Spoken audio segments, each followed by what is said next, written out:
అదేవిధంగా సమయాన్ని కల్పించిన దేవునికి, అదేవిధంగా సంఘానికి మీకు అందరికీ కూడా ప్రత్యేకమైన వందనాలు తెలియజేస్తా ఉన్నాను.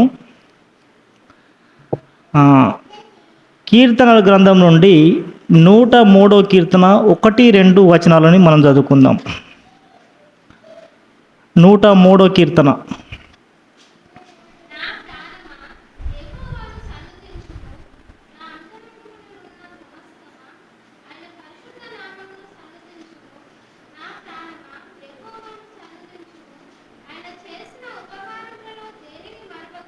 Thank you. చాలు. చిన్న ప్రార్థన. పరిశుద్ధుడైన ప్రభువా, ప్రేమ కలిగిన మా తండ్రి, మహోన్నతుడా, సర్వశక్తిమంతుడా, సర్వాధికారి, మీకు వందనాలు, మీకు స్తోత్రం తండ్రి. గడిచిన దినమంతనైనా మమ్మల్ని కాచి కాపాడి ప్రభువా, మేము చేసిన ప్రతి పనులలో, మా ప్రయాణాల్లో, మా పనులలో దీవించి ఆశీర్వదించి తండ్రి, ఈ దినాన్ని కూడా ప్రభువా మాకు ఇచ్చినందుకు దేవా నీకు వందనాలు, మీకు స్తోత్రం తండ్రి. అయ్యా, మేము గొప్పవారిమి అని కాదు కానీ ప్రభువా, మీరు ఏర్పరచుకొని మీ బిడ్డగా, మీ సొత్తుగా మమ్మల్ని ఏర్పరచుకొని నడిపించి నాయన దినదినం నాయన మా ఆయుష్ పొడిగిస్తున్నందుకు దేవా నీకు వందనాలు, మీకు స్తోత్రం తండ్రి. నీ సన్నిధానంలో ఒక్క దినం గడుపుట 1000 దినముల కంటే శ్రేష్టమైనటువంటి దినాన్ని తండ్రి మాకు ఇచ్చినందుకు దేవా నీకు వందనాలు, మీకు స్తోత్రం తండ్రి. మేము ఈ దినంలో ప్రభువ మరి వాక్య భాగాన్ని ధ్యానిస్తుండగా ప్రభువ, మా జ్ఞానము మా తెలివితేటలు కాదు కానీ ప్రభువ, మీ యొక్క జ్ఞానాన్ని, మీ యొక్క మాటలనైనా మా జీవితాల్లో ఫలించడానికి నా సహాయం చేయమని తండ్రి. నేను కాదు ప్రభువ, మరి మీరే ముందుండి నడిపించమని యేసయ్య అతి శ్రేష్టమైన నామమున అడిగి వేడుకొనిచున్నాం మా తండ్రి. ఆమేన్. హల్లెలూయా. మీకందరికీ కూడా యేసుక్రీస్తు వారి నామాన వందనాలు తెలియజేస్తా ఉన్నాను. మంచిది, మన రమేష్ అన్న గారు చెప్పిన ప్రాణం మంచిది. ఎందుకంటే మన ప్లానింగ్తో మనం ముందుకు వెళ్ళినట్టయితే అది సక్సెస్ అవుతుంది. ప్లానింగ్ లేకపోతే ఏమవుతుంది? ఫెయిల్ అయిపోతుంది. హల్లెలూయా. అదేవిధంగా ప్రకటనలలో కూడా ఒకటి ప్రకటన మేము చదువుతాం. Bhimaram good news worker Padma వారి కుటుంబానికి ఈ 5వ వారం కానుక పంపివేయడం జరుగుతుంది. ఎందుకంటే ఆ పద్మక్క వారి భర్త యాక్సిడెంట్లో మరణించింది కాబట్టి వారి కుటుంబానికి మన సంఘం నుండి కూడా చేయూత ఇచ్చడానికి 5వ వారం కానుకను పంపించడం జరుగుతుంది. అంటే ఈ విధంగా అన్ని సంఘాల నుండి కానుకలు పంపించడం జరుగుతుంది. హల్లెలూయా. ఈ వచనంలో మనం చూసినప్పుడు, నా ప్రాణమా యెహోవాను సన్నిధించుము, నా అంతరంగమునున్న సమస్తమా ఆయన పరిశుద్ధ నామమును సన్నిధించుము. నా ప్రాణమా యెహోవాను సన్నిధించుము, ఆయన చేసిన మేలులలో ఉపకారంలో దేన్ని మరవకము. హల్లెలూయా. అంటే ఈ సమాజంలో మనం చూసినప్పుడు ఆ కృతజ్ఞతలు అనేది కరువైపోయినది. ఈ కృతజ్ఞత భావాలు దేవునికి కృతజ్ఞత తెలపడం అనేది కరువైపోయింది ప్రేమనే వాళ్ళరా. ఎందుకంటే నా తెలివితేటలతో నడుస్తున్నా, నా బలగంతో నడుస్తున్నా, నా బలంతో నడుస్తున్నా, అంటే నాకు ఎన్నుకున్న బ్యాక్గ్రౌండ్తో నడుస్తున్నా అని మనది మనమే చూసుకుంటున్నాం. కానీ దేవుడు నాకు ఇచ్చిన కృపచేత నేను నడుస్తున్నా అనేది కరువు అయిపోయింది. హల్లెలూయా. మనం చూసినప్పుడు ఇశ్రాయేలు ప్రజల్ని నడిపించేటప్పుడు ఆ మోసే గారి నాయకత్వంలో మనం చూసినప్పుడు 42 సంవత్సరాలు వారిని నడిపించడం జరిగింది అరణ్య ప్రదేశాల్లో. ప్రతిసారి అరణ్య ప్రదేశాలు నడిపించేటప్పుడు అనేక సమస్యలు, ఆ సమస్యల్లో కూడా అద్భుతమైన కార్యక్రమాలు దేవుడు చేసిండు. ఆ దేవుడు చేసిన వెంటనే వాళ్ళు ఏం చేసాడంటే ఆ దేవుణ్ణి అంగీకరించినాడే మళ్ళీ కొద్దిగా కష్టం రాగానే తొలగివేయడం జరిగింది. అంటే చిన్న చిన్న కష్టాలు, అనేకమైన అద్భుత కార్యాలు జరిగినప్పటికీ చిన్న కష్టాలు రాగానే పడిపోయిన బిడ్డలుగా మనం ఆ 42 సంవత్సరాల ప్రయాణంలో మనం గమనించినాం. హల్లెలూయా. 10 మంది కుష్ఠరోగుల్ని మనం చూసినప్పుడు ఆ కుష్ఠవ్యాధి అంటే చాలా దూరంగా ఉండాలి, వాళ్ళ ఊరికి వెలువడ ఉండాలి, అనేక దూర ప్రదేశంలో ఉండాలి, వారికి ఎవరిని ముట్టడానికి వీల్లేదు, వారి గాలి సోకటానికి కూడా వీల్లేదు. కానీ అటువంటి 10 మంది కుష్ఠరోగులని వాళ్ళు స్వస్థపరిచినప్పుడు వారు వెంటనే వెళ్ళినప్పుడు ఆ 10 మంది కుష్ఠరోగులు ఎవ్వరు కూడా కృతజ్ఞత భావం లేదు. ఆ 10 మందిలో ఒక్కడు తిరిగి వచ్చి కృతజ్ఞత చెప్పినట్టుగా మనం చూస్తున్నాం. హల్లెలూయా. మన జీవితాల్లో కూడా ఇప్పుడు ఏమన్నదంటే మన జీవితాల్లో కృతజ్ఞత భావం అనేది కరువైపోయింది. నన్ను దేవుడే నడిపిస్తున్నాడు, నన్ను దేవుడే నిలబెడుతున్నాడు, నన్ను దేవుడే ఈ విధంగా ప్రణాళిక సిద్ధం చేస్తున్నాడు అనేది ఆలోచన మనకు కరువు అయిపోయింది ప్రియమైన వాళ్ళారా. ఒక వచనాన్ని, ఒక గ్రంథాన్ని మనం చూసినప్పుడు ఎవరైనా ఒకరు తీయండి. దినవృత్తాంత గ్రంథములు, 2వ దినవృత్తాంత గ్రంథములు 28వ అధ్యాయము 1 నుండి 3 వచనాలు చదువుకుందాం.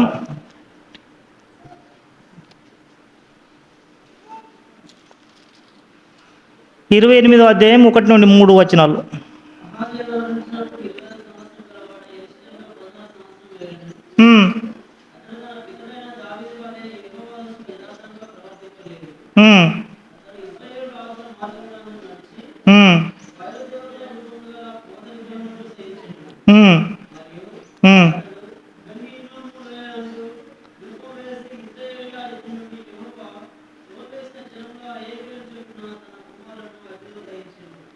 అగ్నిలో దహించెను.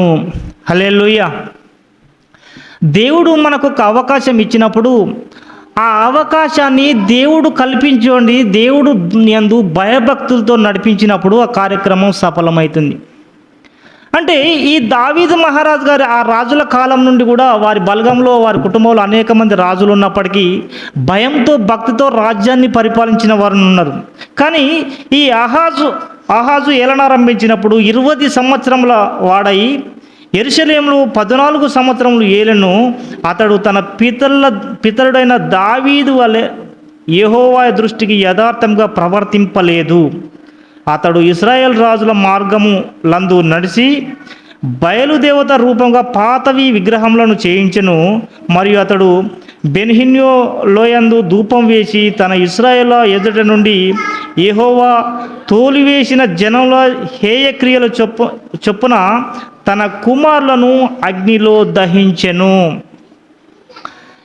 ఈ అహాజు రాజుని మనం చూసినప్పుడు అంత నీచమైనటువంటి రాజుని మనం ఎప్పుడు చూడలేము. హల్లెలూయా. తన కుమారులను కూడా అగ్నిలో వేసిండు. మన పాతకాలంలో, పాత పురాణాలలో మనం చూసినప్పుడు ఈ అగ్నిలో దహించేటప్పుడు వారి పిల్లల్ని అగ్నిలో నుండి అవతల ఒక వ్యక్తి ఉంటాడు, యువతల ఒక వ్యక్తి ఉంటాడు. ఈ పిల్లల్ని అవతలకి విసిరేటప్పుడు ఆ అగ్నిలో అనేక మంది మరణిస్తారు. ఆ మంటల్లో చనిపోతే వారి ఆలోచన ఏ విధంగా ఉండేదటంటే, నా కుమారుడు దేవునికి ఇష్టుడైండు కాబట్టి చనిపోయిండు. అంటే ఈ దేవతలకు నా కుమారుడు, ఆ దేవునికి నా కుమారుడు ఇష్టమైండు కాబట్టి చనిపోయిండు అని అనుకునేదట. ఇదే విధంగా ఇక్కడ రాజు కూడా చూసినప్పుడు వారి పిల్లలందరినీ కూడా అగ్నిలో దహించను అని ఉన్నది. హల్లెలూయా. అహాజు రాజు కాలంలో చూసినప్పుడు అగ్నిలో దహించను ఉన్నది. ఇంకొక వచనాన్ని మనం చూసుకుందాము. 2వ రాజుల గ్రంథం తీయండి, 16వ అధ్యాయం 2వ వచనం.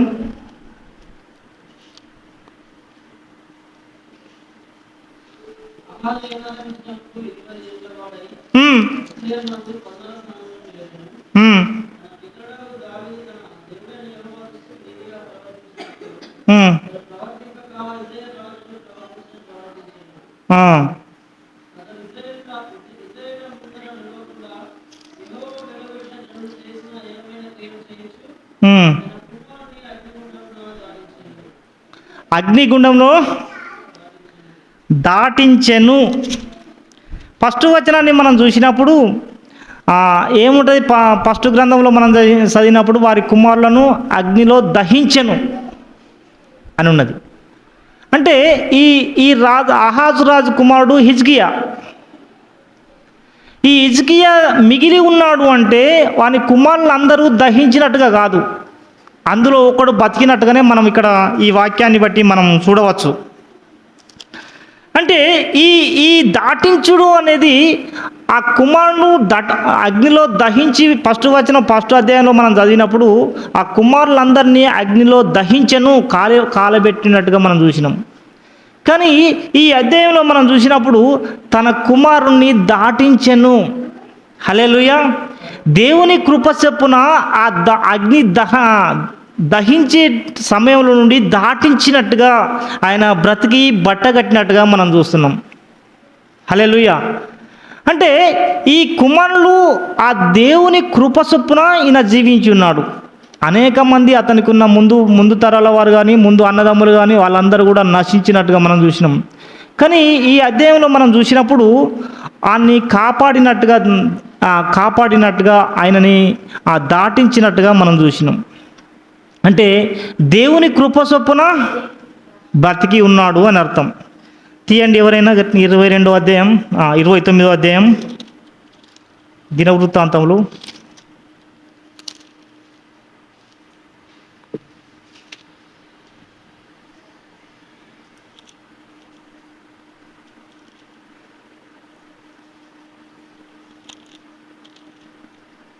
ఇరవై 29వ అధ్యాయం మొదటి వచనం చదువుతాము. హిజ్కియా ఏలనారంభించినప్పుడు 20 ఏండ్ల వాడై 29 సంవత్సరములు యెరూషలేములో ఏలెను. అతని తల్లి జకరియా కుమార్తె, ఆమె పేరు అబియా. అతడు తన పితరుడగు దావీదు చర్యంతటి ప్రకారం యెహోవా దృష్టికి యథార్థముగా ప్రవర్తించెను. హల్లెలూయా. ఆ రాజుని మనం వాళ్ళ తండ్రిని మనం చూసినప్పుడు యథార్థంగా ప్రవర్తించలేదు అని ఉన్నది. దేవుడిచ్చిన నీ అవకాశం కావచ్చు, నా అవకాశం కావచ్చు, దేవుడిచ్చిన ఈ సమయం నీకు నీ స్థానానికి దగ్గర నీకు ఒక అవకాశం కలిగి ఇచ్చినప్పుడు నువ్వు యథార్థంగా ప్రవర్తించాలి. దేవుని యందు భయభక్తులు కలిగి నువ్వు జీవించాలి. ఇక్కడ ఏముందంటే అతడు తన తండ్రి దావీదు చర్యంతటి ప్రకారం యెహోవా దృష్టికి యథార్థంగా ప్రవర్తించెను. అతడు తన ఏలుబడి యందు మొదటి సంవత్సరము మొదటి నెలను యెహోవా మందిరపు తలుపులను తెరిచి వాటిని బాగు చేసి యాజకులను లేవీయులను పిలువనంపి తూర్పుగానున్న రాజవీధిని వారిని సమకూర్చి వారికి ఈలాగు ఆజ్ఞ ఇచ్చెను. లేవీయులారా, నా మాట ఆలకించుడి. ఇప్పుడు మిమ్ముని మీరు ప్రతిష్ఠించుకొని మీ పితరుల దేవుడైన యెహోవా మందిరము ప్రతిష్ఠించి పరిశుద్ధ స్థలంలో నుండి నిషిద్ధ వస్తువులన్నింటినీ బయటకు తీసుకుపోవుడి. మన పితరులు ద్రోహులై మన దేవుడైన యెహోవా దృష్టికి చెడు నడతలు నడిచి ఆయనను విసర్జించి ఆయన నివాసములను పెడముఖం పెట్టుకొని దాన్ని అలక్ష్యము చేసిరి. మరియు వారు మంటపం యొక్క ద్వారములను మూసివేసి మంట ఆర్పివేసి పరిశుద్ధ స్థలమందు ఇశ్రాయేలు దేవునికి ధూపం వేయక దహన బలులను అర్పింపకయు ఉండిరి. అందుచేత యెహోవా యూదా వారి మీదను యెరూషలేము కాపురస్తుల మీదను కోపించి మీరు కన్నులారా చూసినట్టుగా వారిని ఆయన భీతికి విస్మయమును నిందకును ఆస్పదముగా చేసెను. కాబట్టి మనము మన తండ్రులు కత్తి చేత పడిరి, మనము మన కుమారులను కుమార్తెలను భార్యలను చెరసాల్లోనికి కొనబోబడితిరి. ఇప్పుడు మన మీదనున్న ఇశ్రాయేల్ దేవుడైన యెహోవా మహాగ్రత చల్లారినట్లు ఆయనతో మనము నిబంధన చేయవలనని నా మనసులో అభిలాష పుట్టెను. హల్లెలూయా. ఆయన ఎప్పుడైతే రాజుగా అయిండో, ఆయన ఎప్పుడైతే రాజుగా ఎంచబడ్డాడో ఆయనకు ఒక ప్రణాళిక వచ్చింది. ఆయన తండ్రి చేసిన పనులలో ఏమైందంటే అన్నీ ఏదైతే గుడి ఉన్నదో గుడి తలుపులు మూసేసిండు, అందులో నిషిద్ధ వస్తువులు పెట్టిండు, ఆ మందిరాన్నంతా పాడు చేసిండు, ఆ మందిరంలోని వస్తువులన్నింటిని పాడు చేసిండు. నేనే రాజును కదా నన్ను ఇష్టం వచ్చినట్టుగా ప్రవర్తించి లాయి చేసినట్టుగా మనం చూసినాం. కానీ ఎప్పుడైతే ఈ హిజ్కియా గారు రాజుగా ఎప్పుడైతే ఆయన అయిండో ఆయనకు ఫస్ట్ ఒక ఆలోచన వచ్చింది. హల్లెలూయా. అంటే మన మంత్రులు కూడా చెప్తారు కదా, నా ఫస్ట్ సంతకం దీని మీదనే, కరెంటు మీద పెట్టినట్టు మన ఫస్ట్ సంతకం కరెంటు మీద. అంటే ఈ కరెంటు ఫ్రీ వచ్చిందంటే ఇది చాలా ఇంపార్టెంట్. ప్రజలందరూ ఆలోచన ఏమున్నది, నాకు కరెంటు ఫ్రీ కావాలని. ఆయన ఏం చేసినట్టే ఫస్ట్ సంతకం కరెంటు మీదనే. కానీ ఇక్కడ మనం హిజ్కియాని మనం చూసినప్పుడు ఆయన ఫస్ట్ సన్నివేశం ఏంటంటే ఫస్ట్ ఆయన గుడి మీదనే పెట్టినట్టుగా మనం చూసినాం. హల్లెలూయా. ఆయనకు అంత కృతజ్ఞతా భావం ఎందుకు కలిగింది అని మనం ఆలోచించినప్పుడు ఆయనకంటే ఆయన అన్నదమ్ములు ఏమైండ్లు, అగ్నిలో దహించబడ్డారు.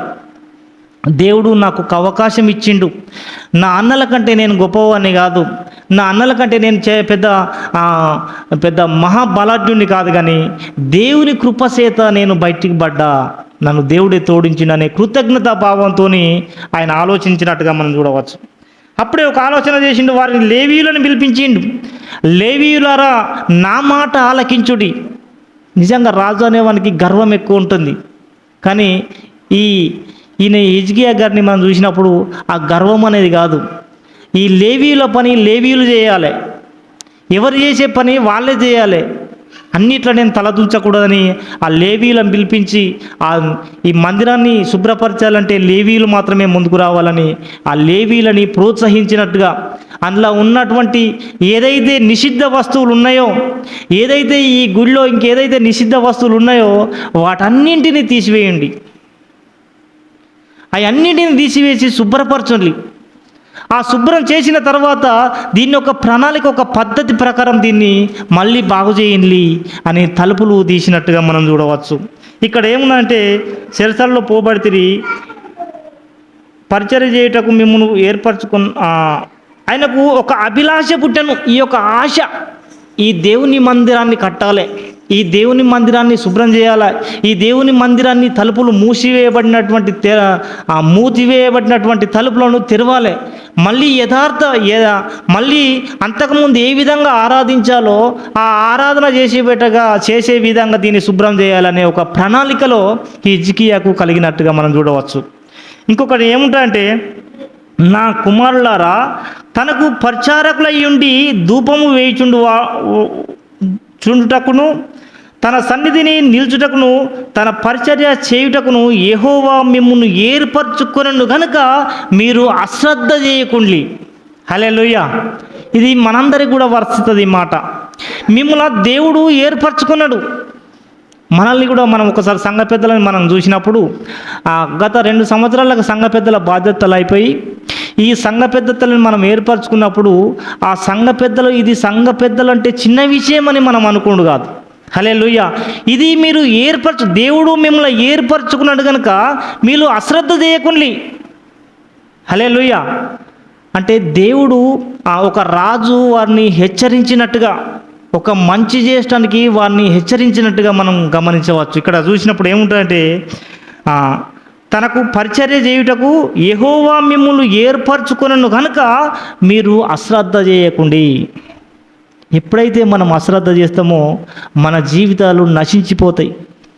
నాకెందుకులే, లెక్క లెక్క చూసుకుంటారు అని అందరం ఏముంటుందంటే, ఒక గుడికి ఆ పాలు పోసేటప్పుడు అందరూ పాలు పోతుంటే వాళ్ళు అనుకున్నాడు కదా, నా దగ్గర పాలు నీళ్ళు పోతే ఏమవుతుంది అని అనుకున్నాడు. అందరు గట్టినే పోతా అంటే అందరూ నీళ్ళే పోతా. మనము మన గుడి విషయంలో ఏముంటుందంటే, మన చర్చ అయిన వెంటనే నిజంగా ఆ సంఘ పెద్దలు అనేవారు ఏం చేయాలి, సంఘ బాధ్యతలు తీసుకోవాలి.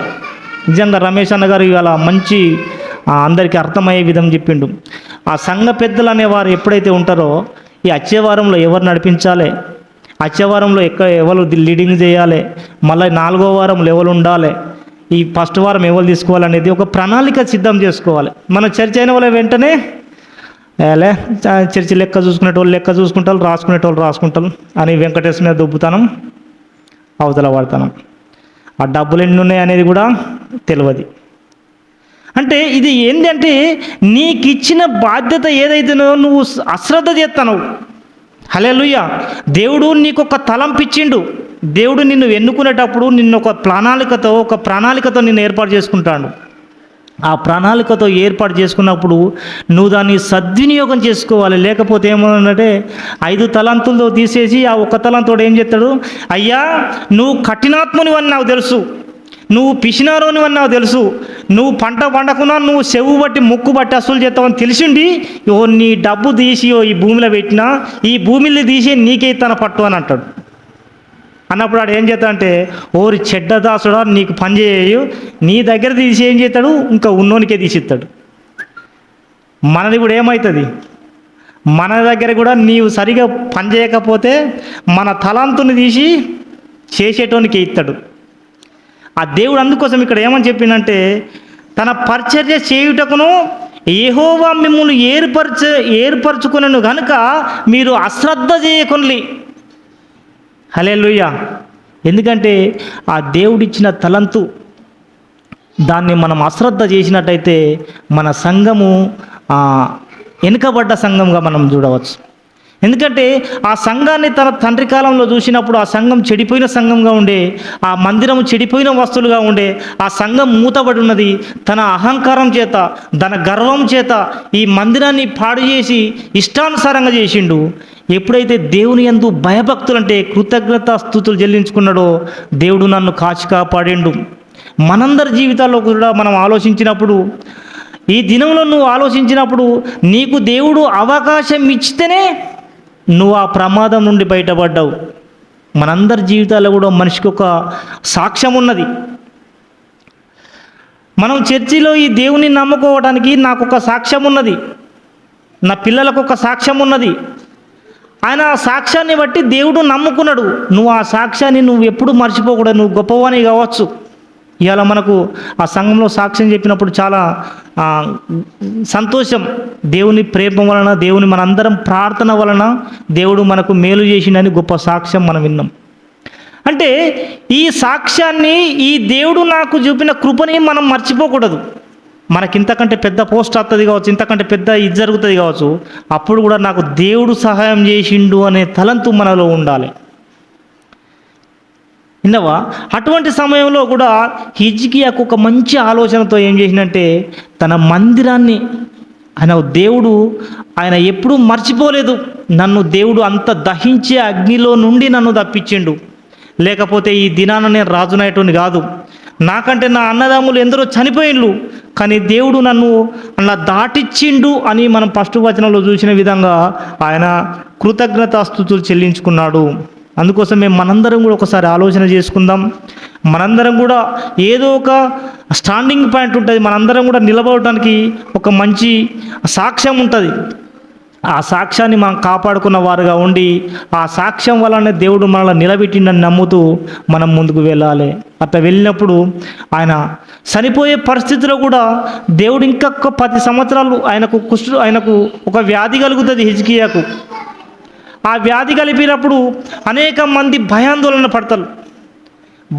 పడ్డప్పుడు దేవునికి మరొకసారి ప్రార్థన చేసినప్పుడు ఆయనకు ఇంకా 10 సంవత్సరాల ఆయుష్ను పొడిగించి ఒక మంచి మరణాన్ని పొందినట్టుగా మనం చూసినాం. మంచి మరణం అనేది కూడా ఉంటుంది. ఎందుకంటే రోగంతో చచ్చిపోకుండా మంచి మరణంతో చచ్చిపోయినట్టుగా మనకు ఉంటుంది. మనందరం కూడా దేవుని వైపు చూసి, ఆ దేవుడు నాకు ఇచ్చిన అవకాశాలు ఉంటాయి, ఆ దేవుని కొరకు నీకు ఇచ్చిన ఓ పాట రూపకంగా కావచ్చు, నీకు ఇచ్చిన సంఘ పెద్దగా కావచ్చు, నీకు ఇచ్చిన వేరే విధంగా కావచ్చు, ఏదైతే నీకు ఒక బాధ్యత తిరుగున్నదో దాన్ని నువ్వు సక్రమంగా నిర్వర్తించినప్పుడు మనకు ఇంకా ముందుకు జరుగుతుంది. దేవుడు ఇచ్చిన మాటలు దీవించి ఆశీర్వదించునుగాక. ఆమేన్.